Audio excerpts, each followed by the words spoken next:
আহা, ইস্তেগফারের আমল আমাদের দেশে মানুষ আমরা জানি না ভাই। এটাও আরবদেরকে আমি দেখেছি, সারাক্ষণ তারা অবসর সময়গুলোতে ইস্তেগফার করতে থাকে। আস্তাগফিরুল্লাহ ওয়া আতুবু ইলাইহি, আস্তাগফিরুল্লাহ, আস্তাগফিরুল্লাহ। মানে কি? আল্লাহর কাছে আমি ক্ষমা প্রার্থনা করি, আল্লাহর কাছে আমি মাপ চাই, আল্লাহর কাছে আমি তওবা করি, আল্লাহর দিকে আমি ধাবিত হই, আল্লাহর কাছে আমি ফিরে যাই।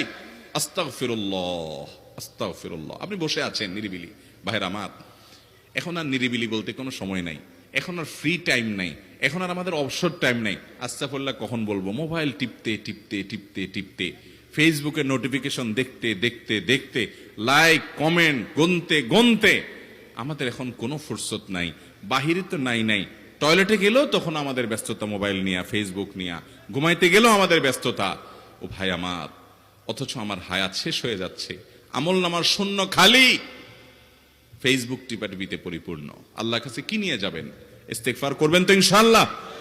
অবসর সময় ইস্তেগফার করবেন তো ইনশাআল্লাহ? নিরিবিলি আছেন, একাকী আছেন, ইস্তেগফার চালায় দেন। 10 সেকেন্ড টাইম পাইছেন, ইস্তেগফার শুরু করে দেন। ডাক্তারের কাছে গেছেন, ওয়েটিং এ আছেন, বসে আছেন, ইস্তেগফার করতে থাকেন। সিরিয়াল আছেন কোন কাজের, ইস্তেগফার করতে থাকেন। ডিউটিতে যাচ্ছেন, গাড়িতে, বাইসাইকেলে, বাইকে, যে কোনো ভাবে পায়ে হেঁটে ইস্তেগফার করতে থাকেন। যে কোনো অবসরের সময়গুলোকে ইস্তেগফার দিয়ে পরিপূর্ণ করে দেন। ভাইরা আমার, ইস্তেগফার সকল সমস্যার সমাধান।